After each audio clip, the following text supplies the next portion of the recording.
Hello friends, मैं असर Ansari founder और फ्यूचर कैपिटल हाजिर हुआ हूँ आपके साथ में एक नए वीडियो के साथ में, जिसमें हम लोग आज डिस्कस करने वाले एक केस लॉ जो आपके टीडीएस या टीसीएस के लिए बहुत ही इंपॉर्टेंट है। आई मीन टू से कि अगर आप टीडीएस या टीसीएस में मास्टर बनना चाहते हो या टीडीएस एंड टीसीएस के अंदर अपने प्रैक्टिस को एडवांस लेवल पर लेके जाना चाहते हो, तो इस केस लॉ के बारे में आपको जानना बहुत ही जरूरी है। होटेल लिमिटेड बेसिकली एक ऐसी कंपनी है जो एक होटल चलाती है। असेसिंग ऑफिसर ने इसको एक नोटिस भेजा था असेसिया इन डिफॉल्ट का। तो ये इसमें बहुत सारे स्टेप्स आए, बहुत लंबा ये केस चला। तो इसके अंदर जो फाइनल डिसीजन आया सुप्रीम कोर्ट का, वो मैं आप लोगों से डिस्कस करूंगा। और इस बीच में यानी हमारे डिस्कशन के अंदर आपको सारे जो ग्राउंड है जो केस का, वो भी ऑटोमेटिक पता चलता चला जाएगा।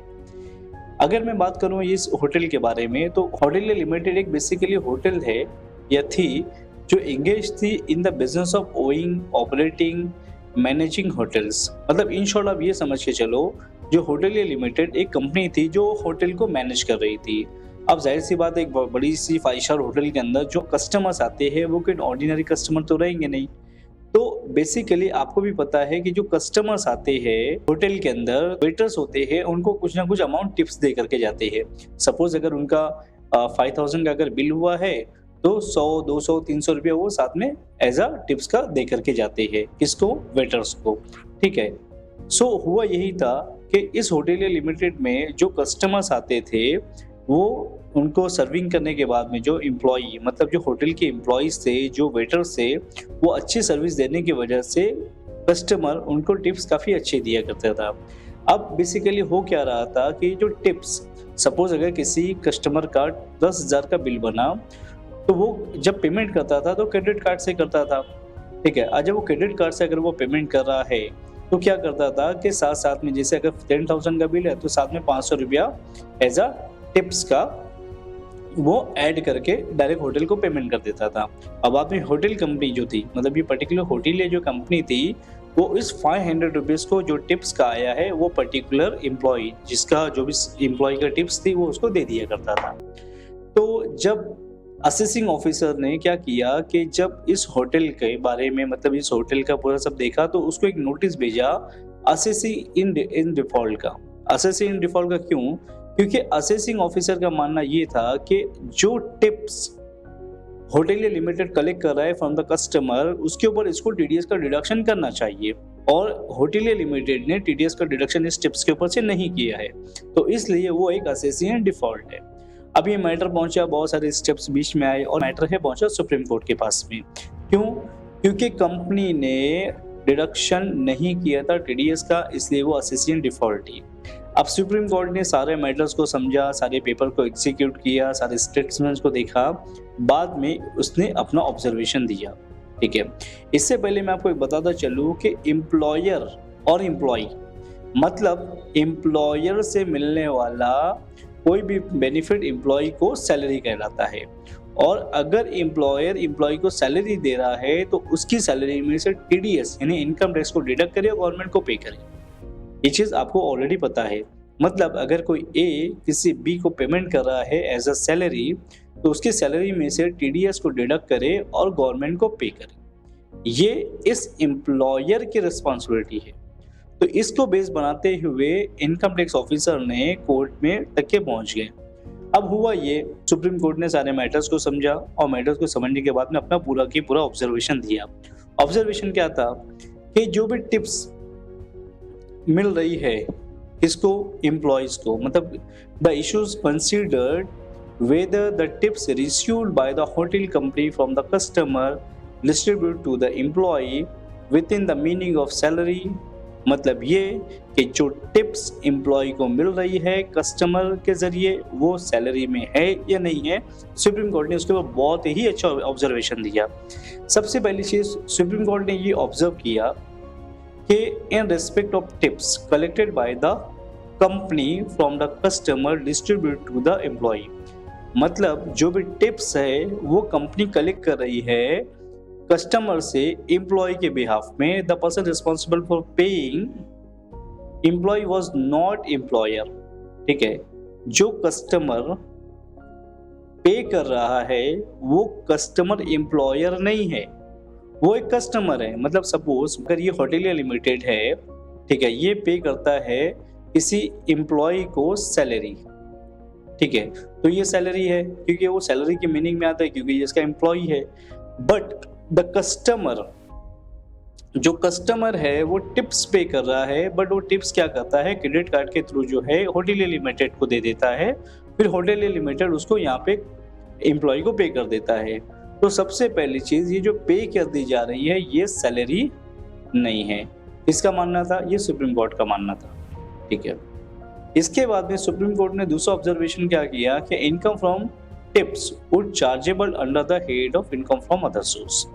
अब जो टिप्स मिल रही है वो जाहिर सी बात है it's chargeable under the head of income from other source. क्यों? क्योंकि एम्प्लॉयर से एम्प्लॉय को मिलने वाला बेनिफिट सैलरी होता है। अब यहाँ पर जो कस्टमर है वो दे रहा है एम्प्लॉय को टिप्स, तो ये जो टिप्स है ये इनकम फ्रॉम अदर सोर्स है, ना कि सैलरी है। हालांकि ये टिप्स जो है पहले एम्प्लॉयर को दी जा रही है, फिर एम्प्लॉयर इनको यहाँ डिस्ट्रीब्यूट करता है, ठीक है, बट ये टिप्स जो है ये इनकम फ्रॉम अदर सोर्स है in the I of supreme court. उसके बाद में थर्ड ऑब्जर्वेशन सुप्रीम कोर्ट का यहाँ पे क्या था कि further the observe that there is no developed right of the employee claim amount of from the employer. अब यहाँ पे कोई डेवलप नहीं हो रहा है कोई राइट किसका, एम्प्लॉय का, कि वो एम्प्लॉयर से वो टिप्स को ले। मतलब कस्टमर ने क्या किया, यहाँ पे आया कस्टमर ने उसका बिल पे किया, ठीक है, होटल का जो बिल पे किया। अब सपोज बिल का अमाउंट है 10,000 रुपीज है ना। अब उसने बोला भाई 500 रुपीज और उसमें ऐड कर दो। उसने क्या किया, क्रेडिट कार्ड के थ्रू पेमेंट कर दिया 10,500 रुपीज, ठीक है, किसको किया, होटल को।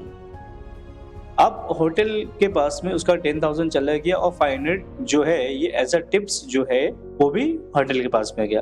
अब ये होटल वाले ने क्या किया, ये जो 500 रुपीज है ये जिस एम्प्लॉय का है उसको हैंड ओवर कर दिया। पैसा किसने दिया, पैसा तो कस्टमर का दिया हुआ है, ठीक है। तो यहाँ पे ये जो कस्टमर है इसका और एम्प्लॉय का रिलेशनशिप यहाँ पे जो है एम्प्लॉयर एम्प्लॉय का रिलेशनशिप नहीं है, ठीक है। दूसरी चीज यहाँ पे जो बाउंडिंग हो रही है, ये जो पैसा होटलिया लिमिटेड एम्प्लॉय को दे रहा है, जो एम्प्लॉयर एम्प्लॉय का रिलेशनशिप तो एग्जिस्ट है, बट जो अमाउंट जो पेड किया जा रहा है वो एज अ सैलरी नहीं है, वो क्या है, टिप्स का अमाउंट है, मतलब वो इनकम फ्रॉम अदर सोर्स है। ये सुप्रीम कोर्ट का ऑब्जर्वेशन था। इसके बाद फर्दर ऑब्जर्वेशन सुप्रीम कोर्ट ने क्या किया कि जो टिप्स आप प्योरली वॉलंटरी अमाउंट है, वो एक प्योरली वॉलंटरी अमाउंट है, ठीक है। It may be that may और may not be paid customer for service render to them. अब एक जाहिर सी बात है कि अगर एक एम्प्लॉयर अपने एम्प्लॉय के साथ में कोई भी कॉन्ट्रैक्ट करता है तो वहाँ पे उसको सैलरी को फिक्स करी जाती है ना। अब यहाँ पे कैसा है कि कस्टमर के मूड के ऊपर हो सकता है भाई वो 500 देगा या हो सकता है कि नहीं भी देगा, ठीक है। तो यहाँ पे जो भी सर्विस दी जा रही है वो इसमें सैलरी की मीनिंग में नहीं आती है, मतलब अमाउंट जो भी मिले वो सैलरी की मीनिंग में नहीं आता है। तो ये भी सुप्रीम कोर्ट का एक ऑब्जर्वेशन था। इसके बाद में नेक्स्ट ऑब्जर्वेशन सुप्रीम कोर्ट का क्या था कि further amount tips collected from the customer by the employer paid to employee, मतलब जो टिप्स है जो कलेक्ट कर रहा है एम्प्लॉयर और एम्प्लॉय के बिहाफ में, इसका कोई रेफरेंस जो कॉन्ट्रैक्ट के अंदर नहीं है। मतलब जब भी कोई बंदा जॉब पर लगता है कहीं पे तो एम्प्लॉयर और एम्प्लॉय के बीच में कॉन्ट्रैक्ट होता है जो एम्प्लॉयर साइन करवाता है। तो यहाँ पर किसी भी कॉन्ट्रैक्ट के अंदर ऐसा मेंशन नहीं था कि जो भी आपको टिप्स मिलेंगी किसी भी कस्टमर के जरिए this will be mean of salary, तो वो चीज़ भी वहाँ पर रिफ्लेक्शन नहीं किया हुआ था।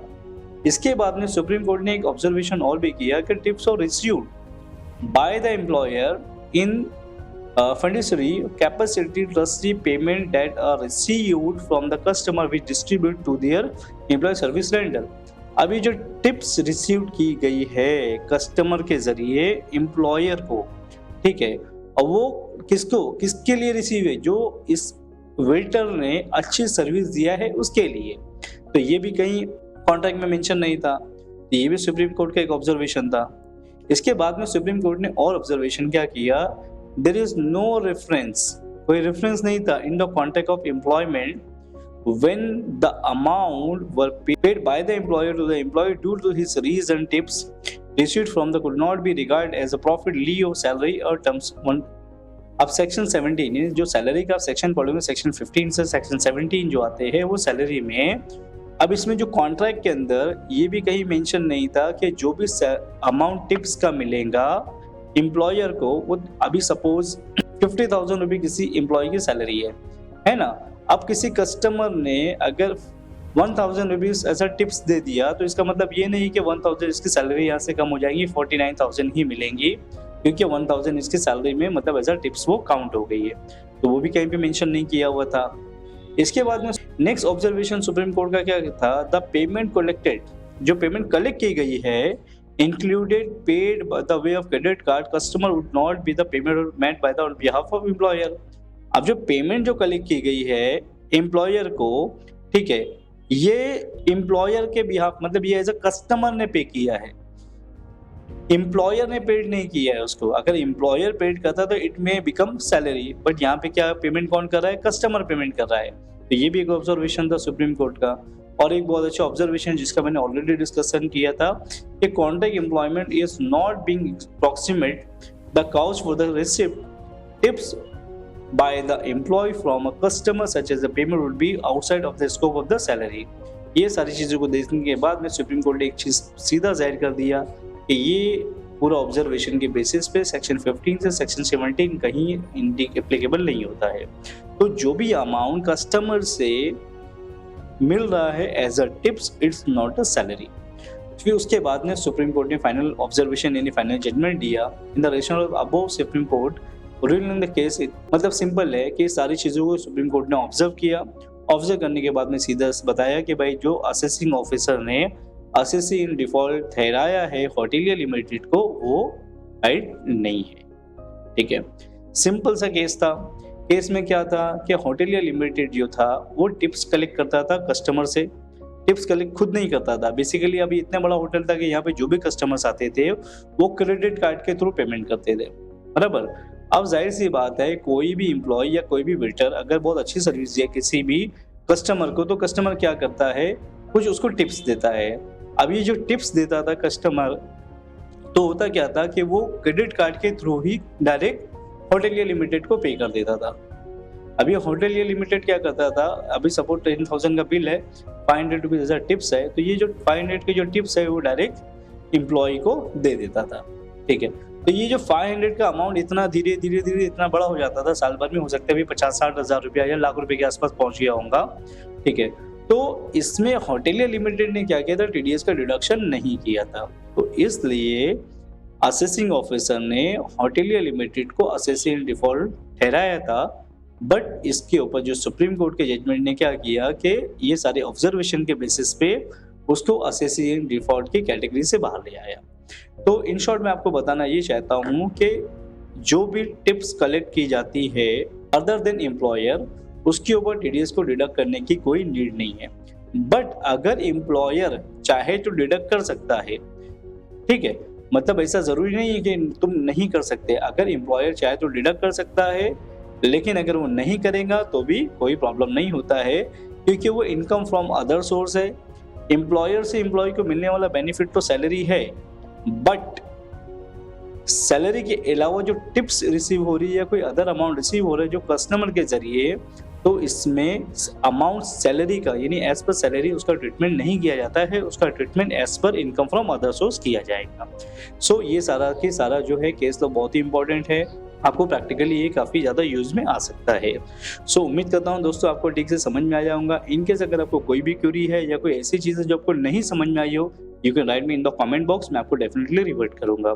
एंड फाइनली टीडीएस और टीसीएस को लेकर के बहुत सारे इश्यूज मार्केट में आते रहते हैं। टीडीएस क्या है, टीसीएस क्या है, टीडीएस और टीसीएस के रेट्स क्या क्या कैसे है, कहाँ कहाँ पे ये एप्लीकेबल होता है, इसके रिटर्न कैसे फाइल किए जाते हैं, इसका पेमेंट ऑनलाइन किस तरीके से किए जाते हैं, इसकी यूटिलिटी कैसे डाउनलोड करना है, क्या टीडीएस को फाइलिंग करने के लिए कोई सॉफ्टवेयर की ज़रूरत होती है, फाइलिंग करने के बाद में जो टीडीएस सर्टिफिकेट डाउनलोड करना या फाइल करने के बाद में कोई रेक्टिफिकेशन करना, तो इस तरीके के बहुत सारे कॉमन इश्यूज हर किसी को आते रहते हैं।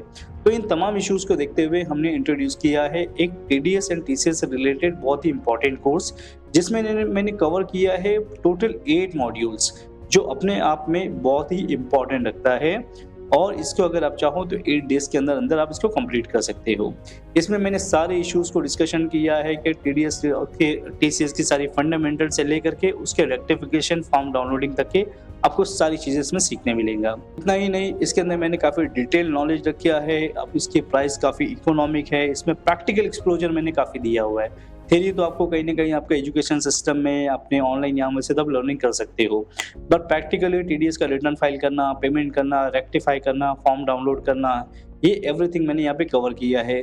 साथ ही साथ इस कोर्स की जो वैलिडिटी है, ये आपको मैं देने वाला हूँ लाइफ टाइम। रीज़न क्या है कि टैक्सेशन एक ऐसी फील्ड है जहाँ पे time to time circulars, notification के बेसिस पे बहुत सारे अमेंडमेंट्स आते रहते हैं। तो इस कोर्स की वैलिडिटी मैंने आपको लाइफ टाइम रखा है। मतलब ये कि लाइफ टाइम आपको सारे के सारे अपडेट्स मिलते रहेंगे। इतना ही नहीं, आपकी लर्निंग को नेक्स्ट लेवल पे लेके जाने के लिए और बूस्ट करने के लिए मैंने अवेलेबल कर दिया है आपके लिए डिजिटल नोट्स एंड साथ ही साथ हमारा लाइफ टाइम सपोर्ट। आप हमारी नोट्स को रिफर करके काफ़ी अच्छे से आपकी लर्निंग को और अच्छा एडवांस लेवल पे लेके जा सकते हैं। साथ ही साथ अगर आपको कोई भी टीडीएस या टीसीएस से रिलेटेड कोई क्यूरी है या कोई चीज़ नहीं समझ में आए, आप मुझे कॉल कर सकते हो। मैं आपसे डायरेक्ट आपको उसको पर्सनली आपके इश्यूज़ को सॉल्व कर दूंगा। और साथ ही साथ अगर आपको टाइम नहीं है तो आप मुझे व्हाट्सअप भी कर सकते हो, मैं उसमें भी आपको रिवर्ट कर दूंगा। इतना ही नहीं, कोर्स कंप्लीट होने के बाद में आपको डिजिटल सर्टिफिकेट भी प्रोवाइड किया जाएगा। ठीक है। सो इनकेस अगर आपको टीडीएस और टीसीएस को एडवांस लेवल पर लर्निंग करना चाहते हो और टैक्सेशन में आप अच्छे नेक्स्ट लेवल पे जाना चाहते हो तो मुझे कॉल कर सकते हो ऑन दिस पर्टिकुलर नंबर। मेरी टीम आपको पूरा सपोर्ट करेंगी। Finally, thank you for watching. I will see you in the session.